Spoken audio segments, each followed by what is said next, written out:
এ বাজার মৃত্যুর যন্ত্রণা বড় কঠিন, বড় ভয়ঙ্কর। এ যুবক, তুমি কি মনে করো তুমি মারা যাইবা না? তুমি 10 তলা বিল্ডিং এ তা করো মনে করো লিফটের সুইচ মধ্যে মালাকুল মাউত বোঝে না। এ যুবক, মৃত্যুর সময়টা যখন ঘনিয়ে আসবে, আমার আল্লাহ রাব্বুল আলামিন বলেন, আল্লাযী খলাকাল মাউতা ওয়াল হায়াতা লিয়াবলুয়াকুম আইয়ুকুম আহসানু আমালা ওয়া হুয়াল আজিজুল গফুর। আল্লাহ রাব্বুল আলামিন বলেন, আল্লাযী খলাকাল মাউতা ওয়াল হায়াতা, যিনি সৃষ্টি করেছেন মৃত্যু আর জীবন, লিয়াবলুয়াকুম আইয়ুকুম আহসানু আমালা, আমি আল্লাহ পরীক্ষা করে দেখব আমলের দিক দিয়ে কার আমল কত বেশি উত্তম, কার আমল কত বেশি সুন্দর। দিল দিয়ে কথাগুলো বোঝার চেষ্টা করবেন, আমলের দিক দিয়ে কারা সবচাইতে উত্তম, কার আমল সবচাইতে ভালো, আল্লাহ সেইটা পরীক্ষা করে দেখবেন।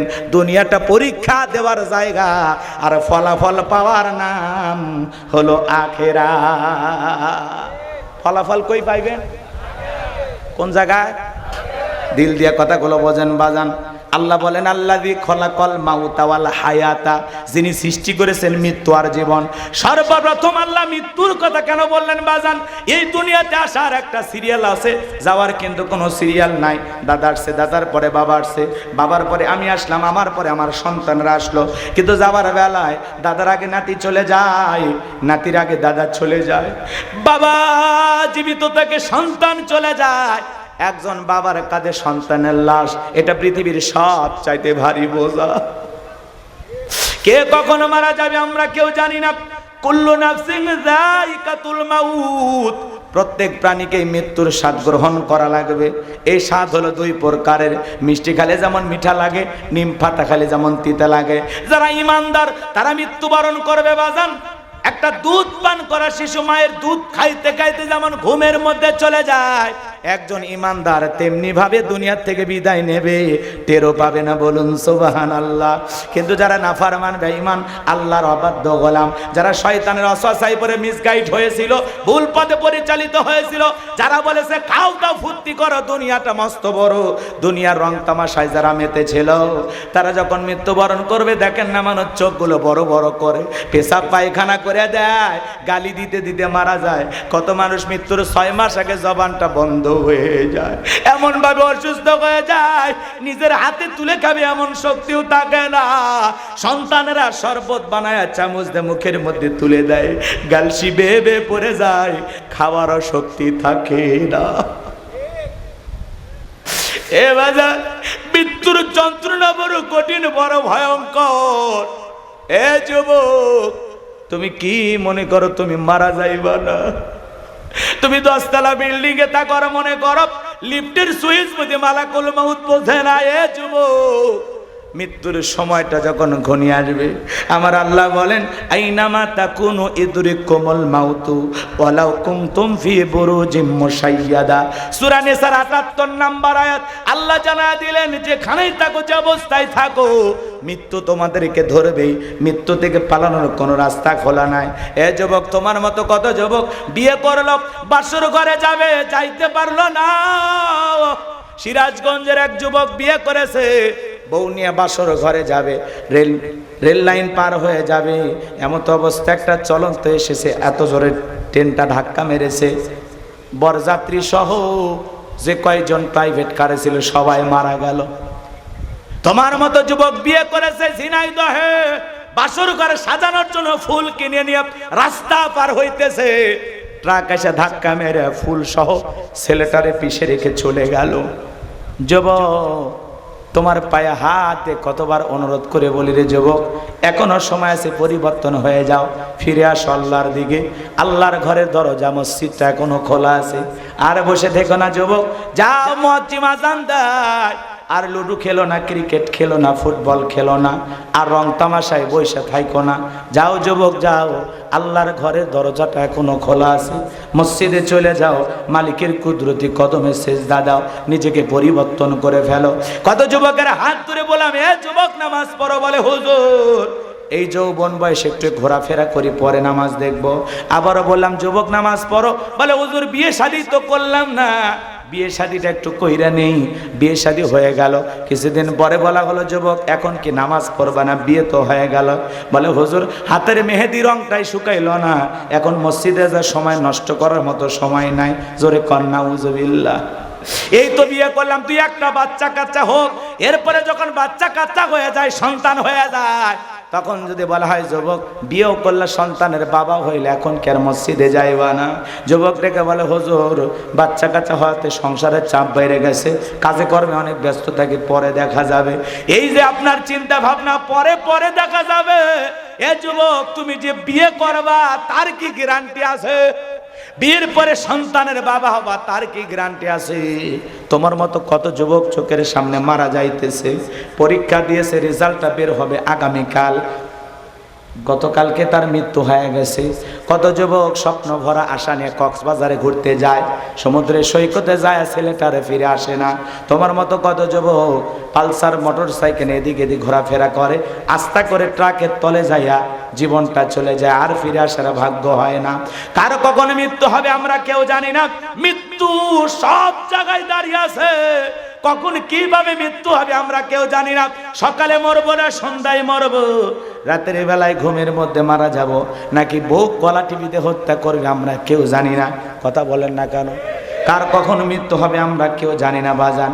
মৃত্যুর যন্ত্রণা বড় কঠিন।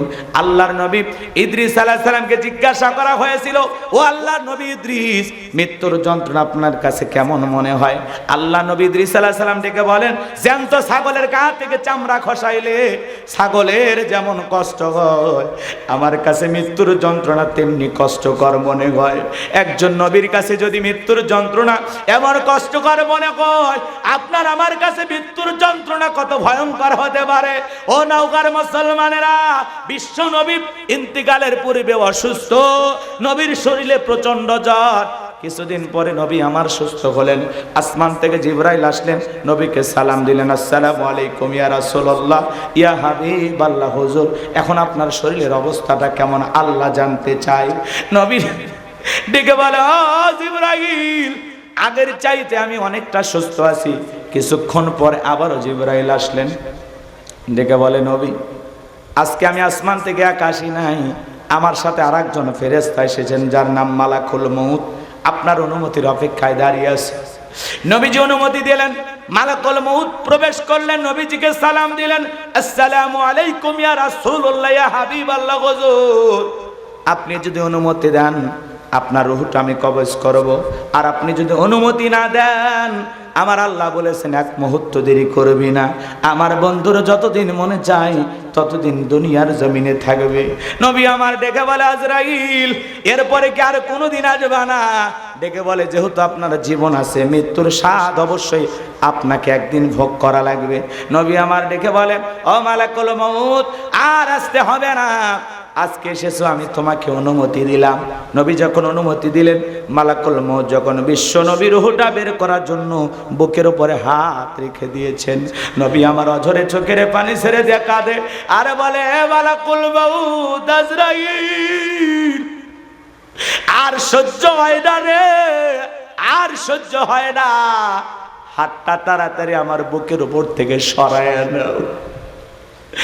মালাকুল মউত হাত সরায় নিলেন, আমার নবী ডেকে বলে, মালাকুল মউত এই যদি হয় মৃত্যুর যন্ত্রণা কষ্ট আমার উম্মতেরা সহ্য করতে পারবে না।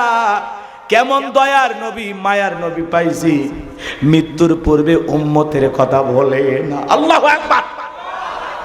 নবী ডেকে বলে, মালাকুল মউত আমারে কথা দে, আমার উম্মতের রূহটা বের করার সময় ইহসান করবি, কষ্ট দিবি না।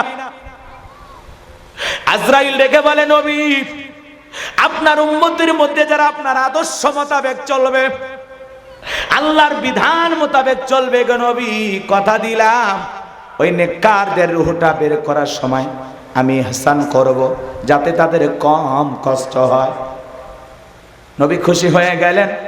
এইবার দ্বিতীয়বার যখন নবীজি রূহটা বের করার জন্য মালাকুল মউত নবীজির বুকের উপরে হাত রেখে দিয়েছে, নবী আবারও অজরে চোখের পানি ছেড়ে দেখা দে, আর বলে মালাকুল মউত আজরাইল, সহ্য হয় না, সহ্য করতে পারি না, তাড়াতাড়ি করে আমার বুকের উপর থেকে হাতটা নামায়া নাও। নবী আবার ডেকে বলে মালাকুল মউত, এই যদি কয় মৃত্যুর যন্ত্রণা আমার উম্মতেরা সহ্য করতে পারবে না, তুমি যখন আমার বুকের উপরে হাত রেখে দিয়েছো, আমার কাছে মনে হয় উহুদ পাহাড়টা আমার বুকের উপরে চেপে ধরা হয়েছে। নবীর মৃত্যুর যন্ত্রণা যদি এমন হয়, ও নওগাঁর মুসলমান, আপনার আমার কি হবে একটু চিন্তা করে দেখেন। তৃতীয়বার নবীজির বুকের উপরে হাতটা রাখলেন।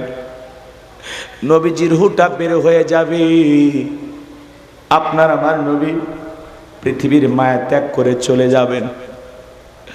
নবীজির রুহুটা বের হয়ে যাবে। শেষ মুহূর্তে নবী উম্মতদেরকে যেই কথা বলে গেলেন, আসসালাত আসসালাত, আমার উম্মতেরা নামাজ নামাজ নামাজ ছাইরো না।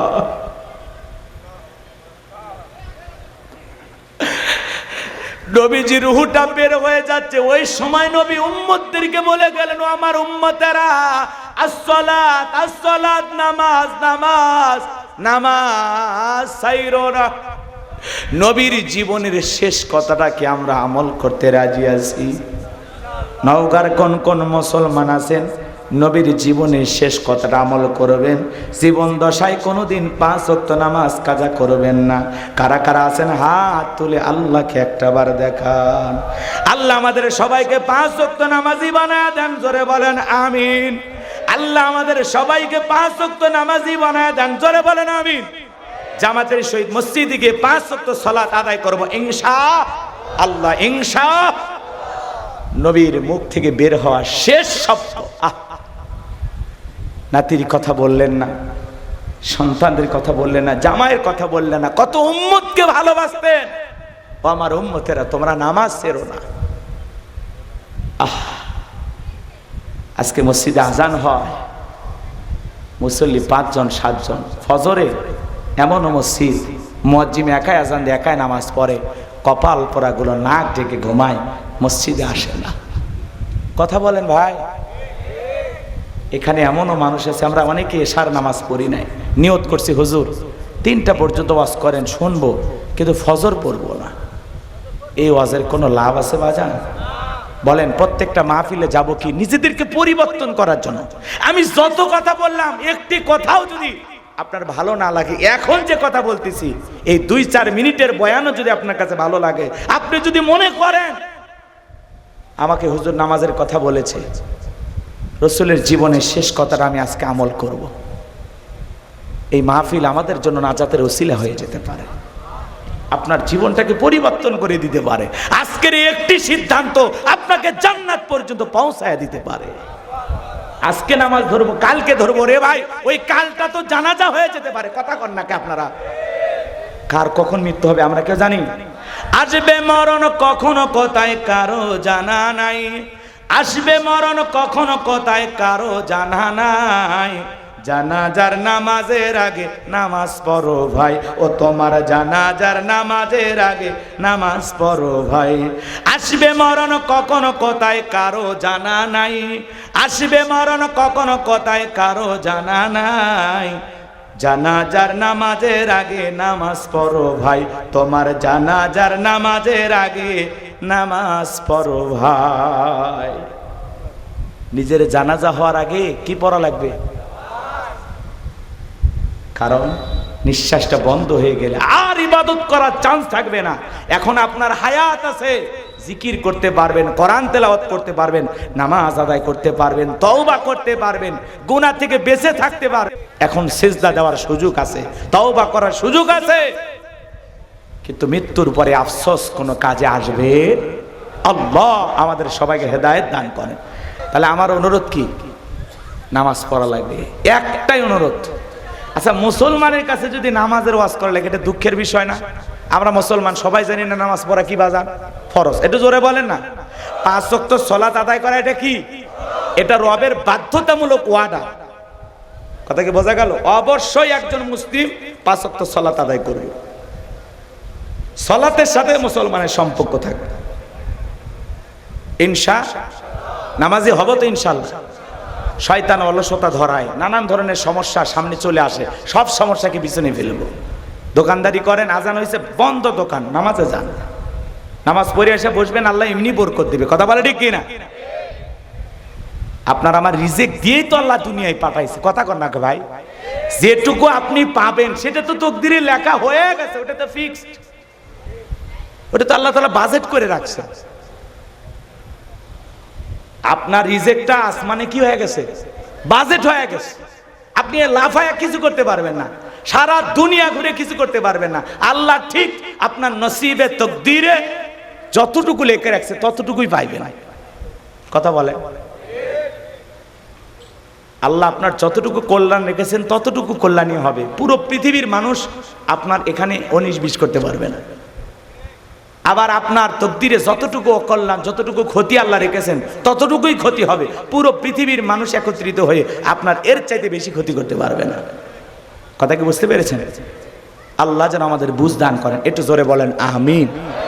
সিদ্ধান্ত নেন বাজান, হঠাৎ করে মৃত্যু চলে আসবে। এই যে ওয়াজ শুনতেছি, আগামী বছর পর্যন্ত এই মাহফিলে আসতে পারবো? এই যে আমি গোলাম রব্বানি কথা বলতেছি, হয়তো বা আজকে নওগাঁ থেকে বগুড়ায় যাওয়ার পথে দুর্ঘটনা আমি মারা যেতে পারি। আগামীকালকে সোশ্যাল মিডিয়াতে প্রচার হয়ে যেতে পারে যে গোলাম রব্বানি গতকাল নওগাঁ থেকে ফেরার পথে গাড়ি দুর্ঘটনায় মারা গেছে। ইন্না লিল্লাহি ওয়া ইন্না ইলাইহি রাজিউন। ছেলে কাঁদবে, মেয়ে কাঁদবে, স্ত্রী সন্তানেরা কাঁদবে, আহাজারি করবে এলাকার মানুষ, ভক্তবৃন্দ যারা আছে তারাও কাঁদবে। ভালো হুজুর ছিল, বয়ান করত, কিন্তু এক সময় সবাই আমাকে ভুলে যাবে। কথা বলেন না কেন? এই জন্য ভাজা সব সময় আমরা চিন্তা করব মৃত্যু আমার খুব নিকটে। আল্লাহ যেন আমাদের হেদায়েতের পথে কবুল করেন। এটা জোরে বলেন না আমিন।